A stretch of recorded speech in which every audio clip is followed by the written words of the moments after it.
wabarakatuh. Waalaikumsalam warahmatullahi wabarakatuh. Selamat pagi semuanya, apa kabarnya hari ini? Selamat pagi, Bapak. Alhamdulillah baik. Baik. Alhamdulillah, semoga semuanya ada dalam keadaan sehat selalu ya.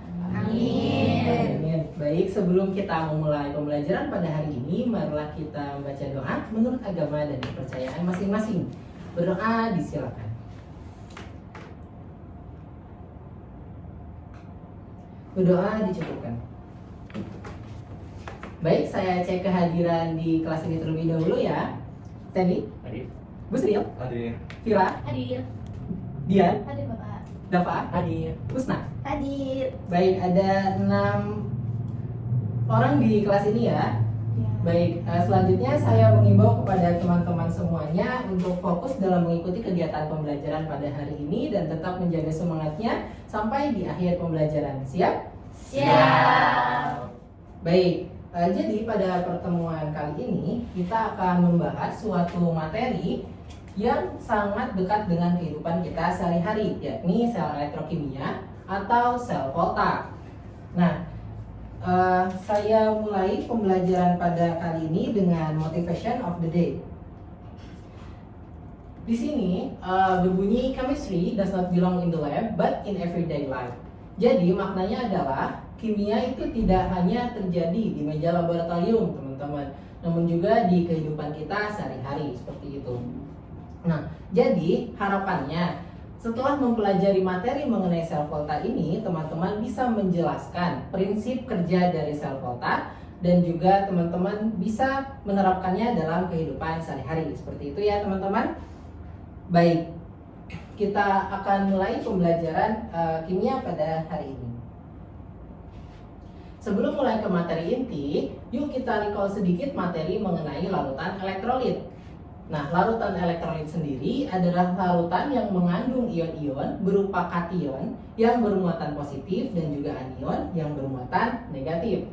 Teman-teman masih ingat dengan uji nyala lampu? Masih. Baik, jadi pada uji nyala lampu, untuk larutan-larutan elektrolit seperti NaCl, NaOH ataupun HCl akan menghasilkan lampu yang menyala. Sedangkan untuk larutan non-elektrolit seperti gula dan juga urea akan menghasilkan lampu yang mati. Seperti itu ya, dapat dipahami? Bisa. Baik, sekarang saya mau mengajak teman-teman semua untuk melihat fenomena kendaraan listrik di Indonesia. Teman-teman ada yang tahu mengenai kendaraan ini? Tahu. Apa namanya? Sepeda listrik. Sepeda listrik atau motor listrik ya. Nah, kita diskusikan nih bagaimana sih aplikasi sel elektrokimia pada sepeda listrik. Nah, teman-teman apakah mengetahui sumber energi dari sepeda listrik ini dari apa sih? Ada yang tahu? Ya, betul sekali.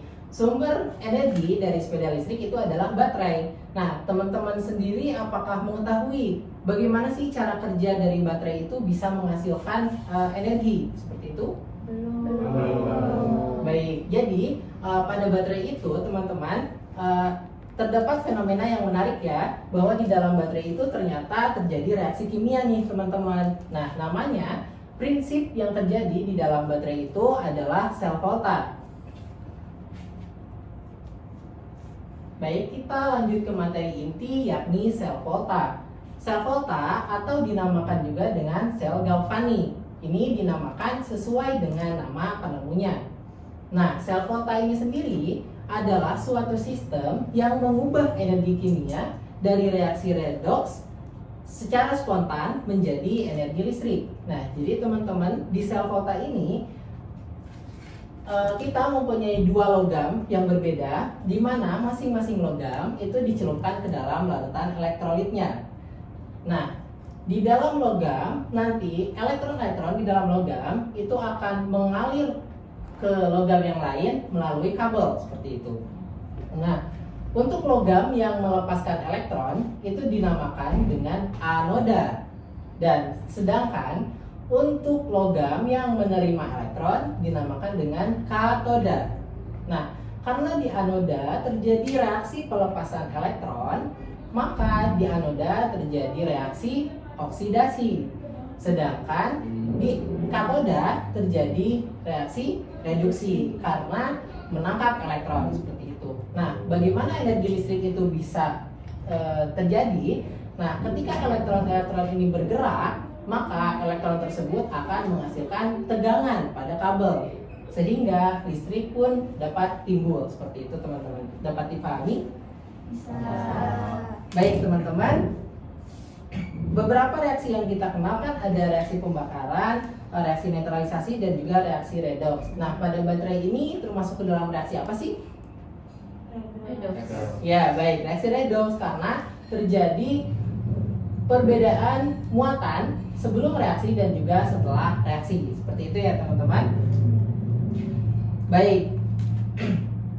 Nah, teman-teman, barusan kita sudah mempelajari mengenai bentuk dari sel volta. Nah, untuk menguji pemahaman teman-teman mengenai sel volta ini, saya mempunyai teka-teki silang mengenai materi sel volta yang sudah saya jelaskan sebelumnya, gitu ya.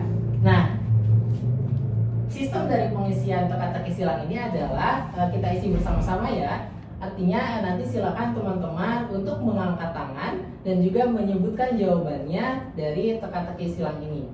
Bisa dipahami? Siap, Bapak. Bisa. Baik, kita mulai ya. Adakah yang mau menjawab?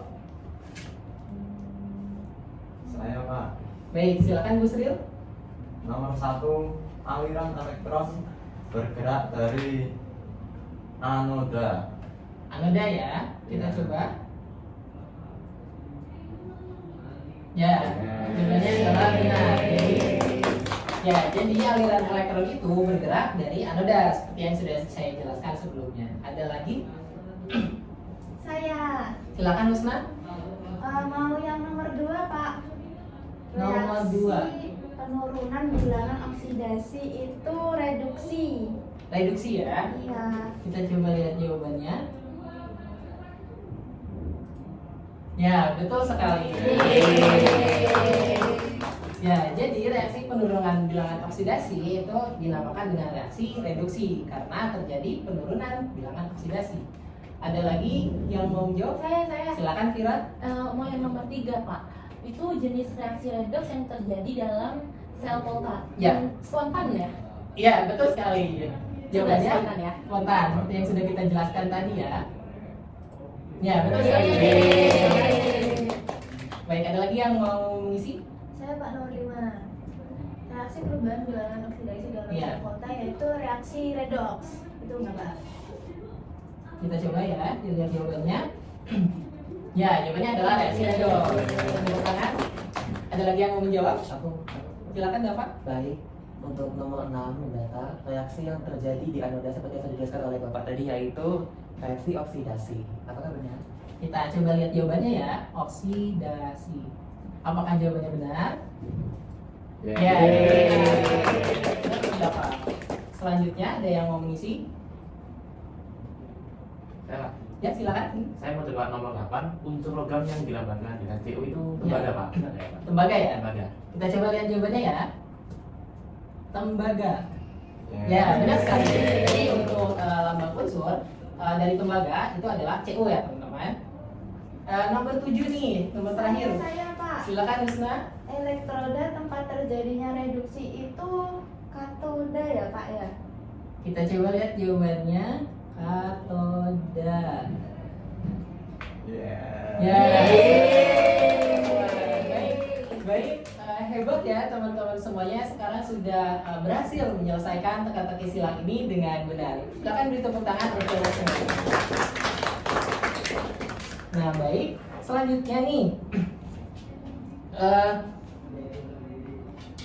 coba kita pikir bersama, bagaimana sih caranya kita menentukan jenis logam yang bisa kita gunakan pada sel volta.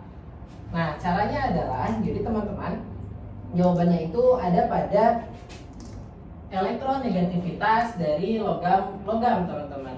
Jadi, setiap logam itu mempunyai karakteristik yakni elektronegativitas atau kecenderungan dari suatu unsur untuk melepaskan elektron seperti itu.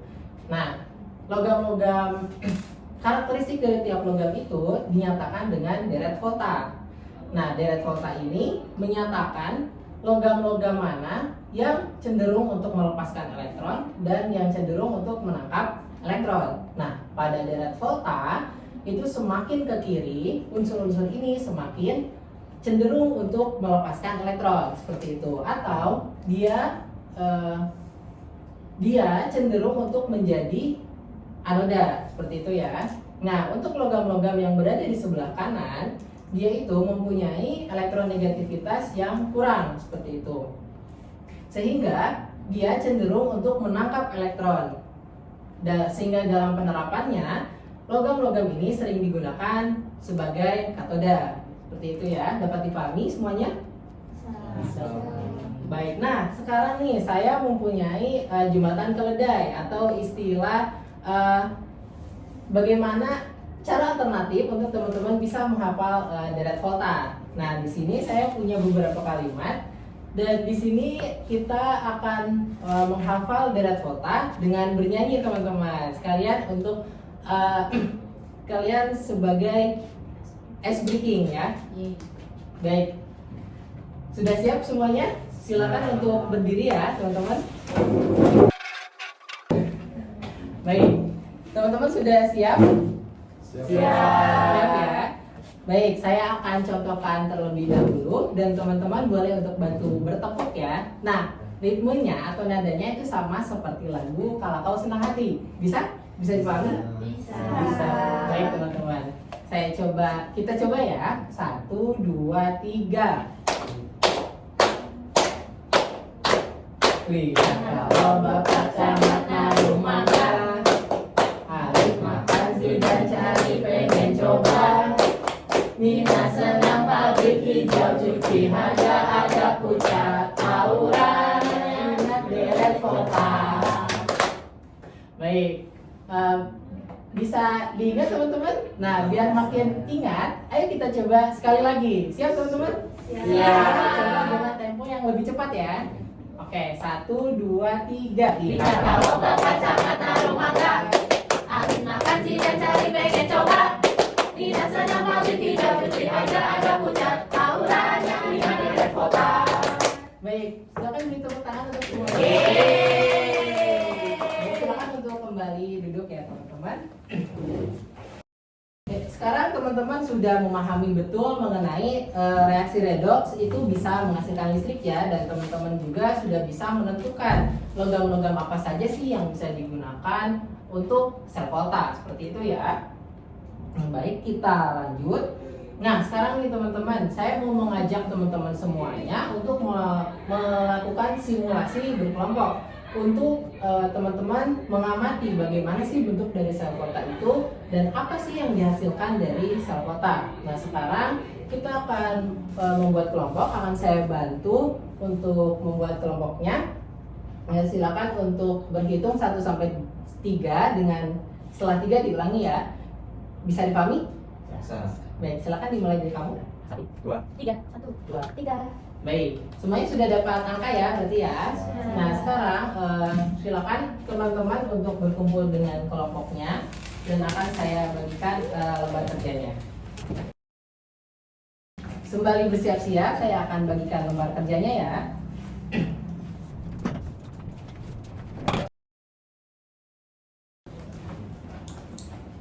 Baik, semuanya sudah dapat lembar kerjanya?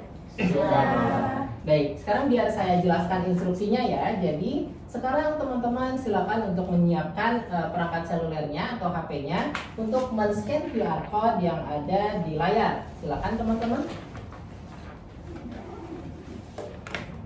Nah, nanti teman-teman akan diarahkan ke suatu web yang menampilkan suatu sel volta seperti itu ya. Dan tugas dari teman-teman semuanya adalah mencatat data nilai voltase yang dihasilkan dari berbagai macam logam. Jadi kalian bisa mengganti logam yang ada di sebelah kiri dari website dan yang ada di sebelah kanan dengan sesuai dengan yang ada di lembar kerja. Bisa dipahami?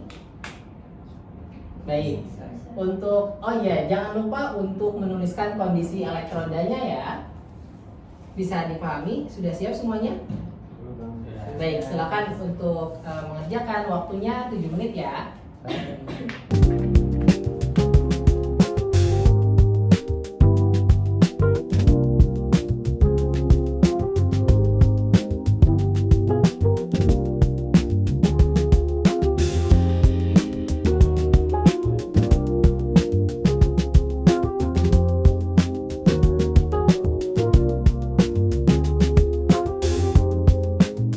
Mbak, ada yang ingin ditanyakan? Terima kasih. Kelompok 3 apakah aman? Aman ya Pak. Oh iya teman-teman, jangan lupa untuk mencantumkan notasi positif atau negatifnya ya. Oke.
Yang mana yang salah? Ya, ini benar.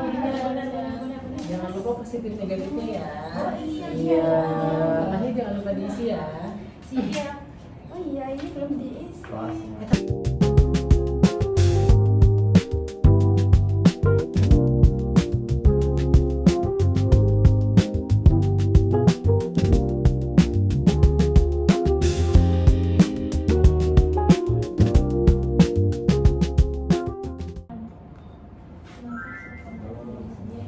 Iya. Tambah lagi ya. Baik teman-teman, waktunya sudah habis ya. Sekarang teman-teman silakan untuk kembali memperhatikan saya. Jadi bagaimana nih teman-teman hasil dari simulasinya? Sudah terisi semuanya? Sudah. Nah, baik. Jadi teman-teman, sekarang teman-teman silakan untuk mempresentasikan hasil dari simulasinya ya.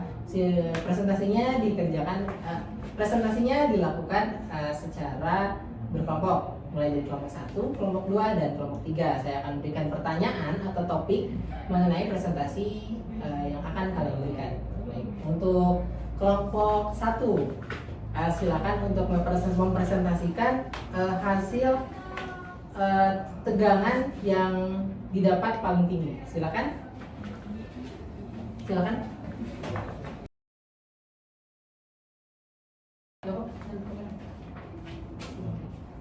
Jadi teman-teman, kelompok 1 izin untuk mempresentasikan hasil dari logam mana yang paling tinggi tegangannya.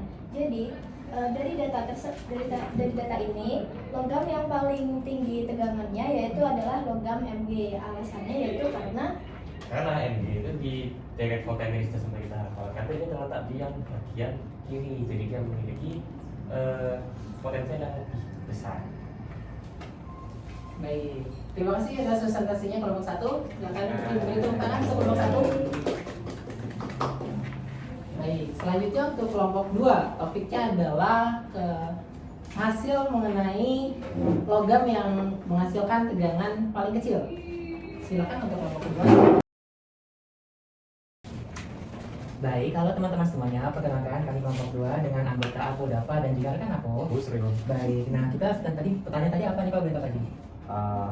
Logam mana yang paling kecil tegangannya? Nah, kira-kira apa teman-teman? Jadi berdasarkan diskusi kami yang cukup panjang, kita memutuskan bahwa logam yang memiliki tegangan yang paling kecil itu di mana? Ag. Nah, kenapa Ag? Jadi teman-teman seperti bisa dilihat di tabel yang sudah kami isikan dari semua perbandingan tabel yang disediakan bahwa nilai AG itu memiliki nilai terkecil yaitu sebesar minus 3,18 gitu. Dan juga karena AG di deret volta dia paling kanan, jadi nilainya kecil.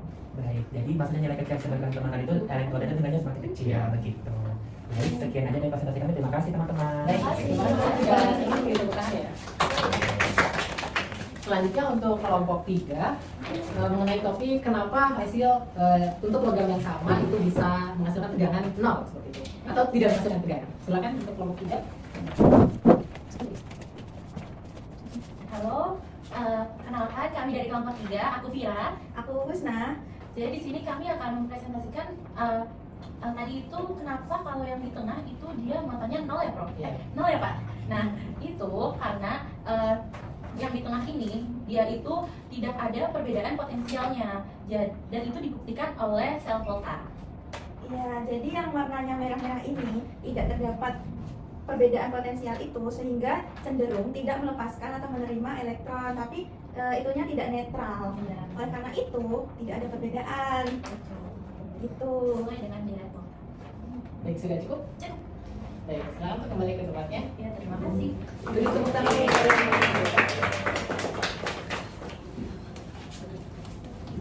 Nah, baik teman-teman, jadi tadi teman-teman sudah memahami mengenai prinsip dasar dari sel volta dan juga teman-teman juga sudah mengetahui jenis logam apa saja sih yang bisa digunakan untuk sel volta ya. Nah, selanjutnya teman-teman, saya mau mengajak teman-teman untuk merefleksikan kegiatan pembelajaran yang sudah kita lakukan pada hari ini.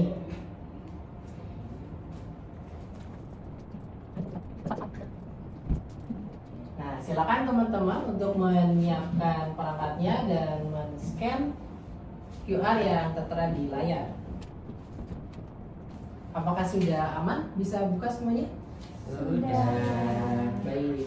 Nah, nanti setelah kalian men-scan QR code ini, kalian akan diarahkan ke web Mentimeter. Nah, di sini silakan kalian tuliskan logam apa yang kira-kira dapat digunakan dalam sel volta sebanyak 1 kata, dan kalian tuliskan juga mengenai 2 penerapan sel volta yang terjadi dalam kehidupan sehari-hari.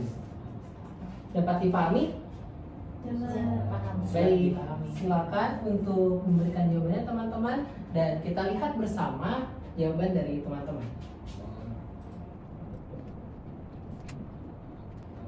Baterai sepeda listrik, betul sekali. Litium, baterai, ya betul. Baterai laptop itu adalah aplikasi dari sel volta ya, betul sekali. PB, apa itu PB? Baik, itu adalah penerapan dari sel volta juga ya. Kemudian alat besi jantung karena mengandung baterai juga ya. Elektrokimia, masuk juga. Baterai remote, baterai ponsel, CU, tembaga itu adalah ansur yang sama ya, di mobil dan CU. Baik, teman-teman, dari sini saya simpulkan teman-teman dapat memahami ya materi mengenai sel volta gitu ya, dan saya harap teman-teman akan selalu mengingat materi mengenai sel volta ini karena sel volta itu sangat dekat keberadaannya dengan kehidupan kita sehari-hari, seperti itu ya teman-teman. Nah, selanjutnya nih kita sudah sampai di akhir pembelajaran.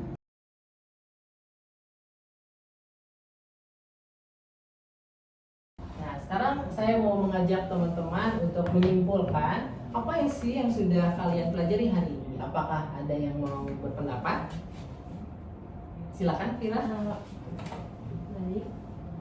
Saya izin menyimpulkan dari materi yang pernah kita pelajari hari ini, yaitu sel volta sering digunakan dalam kehidupan sehari-hari. Nah, dapat kita temukan bahwa sel volta itu terdapat reaksi yang digunakan untuk membuat aki dan baterai. Nah, kemudian itu dapat dilihat penerapannya pada motor listrik dan juga lampu, kurang lebih seperti itu. Baik, pendapatnya dari Vira sudah benar ya. Silakan untuk beri tepuk tangan untuk Vira. Baik, jadi benar sekali ya bahwa sel volta itu sangat dekat keberadaannya dengan kehidupan kita sehari-hari dan bisa dimanfaatkan seperti itu ya. Ada lagi yang mau menyimpulkan? Saya Silakan. boleh membaca catatan nggak? Silakan. Jadi prinsip dari sel volta itu intinya mengubah energi kimia dari reaksi redoks spontan menjadi energi listrik. Terus elektron itu mengalir dari anoda oksidasi ke katoda atau reduksi. Terus sel volta itu ada suatu sistem yang mengubah energi kimia sel spontan tadi, yang ada anoda itu cenderung melepaskan elektron sehingga reaksinya itu oksidasi. Terus ada katoda yang cenderung menerima elektron sehingga reaksinya itu disebut reduksi. Terus kalau baterai tadi merupakan contoh reaksi redoks karena adanya perbedaan muatan dari sebelum dan setelah reaksi. Begitu. Ya, Terima baik. kasih. Beri tepuk tangan untuk Usna. Baik, kesimpulan dari Usna sudah sangat lengkap ya tadi, bahwa saya juga mau menyimpulkan bahwa sel volta itu adalah suatu sistem yang mengubah energi kimia menjadi energi listrik. Seperti itu ya, dan kebermanfaatan dari sel volta ini sangatlah banyak ya teman-teman. Nah, sekarang nih teman-teman, coba kita pikirkan baik-baik bahwa kalian nggak sih dari suatu reaksi kimia yang sederhana ini bisa menyalakan dan membantu kehidupan kita manusia dalam kehidupan sehari-hari, seperti itu ya. Bagaimana kalau justru dari tangan-tangan kalianlah bisa menciptakan baterai-baterai yang mungkin lebih ramah lingkungan atau yang lebih mutakhir ke depannya. Seperti itu ya teman-teman. Nah, itulah makna dari belajar kimia teman-teman. Bukan hanya belajar rumus ataupun memahami reaksi, tapi teman-teman juga didorong untuk berpikir kritis dan juga berpikir kreatif, serta didorong untuk berani berinovasi untuk menciptakan teknologi modern yang bisa bermanfaat bagi umat manusia secara umumnya, khususnya bagi bangsa Indonesia agar lebih maju dan unggul ke depannya. Seperti itu ya. Sekali lagi boleh beri tepuk tangan semuanya. Baik, kita sudah sampai pada akhir pembelajaran. Sampai sini adakah yang merasa mengantuk? Tidak. Seru banget pelajaran. Oh, baik. Apakah ada yang ulang tahun di bulan ini? Gak ada yang bulan kemarin? Ya, Bunda ya. Baik. Nah, sebagai apresiasi, silakan Bunda untuk memimpin doa untuk menutup kegiatan pelajaran pada hari ini. Silakan untuk Usna. Baik teman-teman dan Bapak Jaka, untuk mengakhiri pembelajaran pada hari ini, kita berdoa dulu. Berdoa dimulai.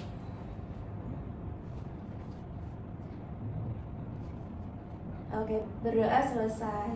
Baik, terima kasih Una sudah memimpin doa. Saya juga mau mengucapkan terima kasih atas antusiasme dari teman-teman semuanya dalam menyimak materi dari awal sampai akhir pembelajaran ini. Dan saya juga berharap ilmu yang kita dapatkan pada kesempatan kali ini dapat bermanfaat. Cukup sekian, saya akhiri. Wassalamualaikum warahmatullahi wabarakatuh. Waalaikumsalam warahmatullahi wabarakatuh.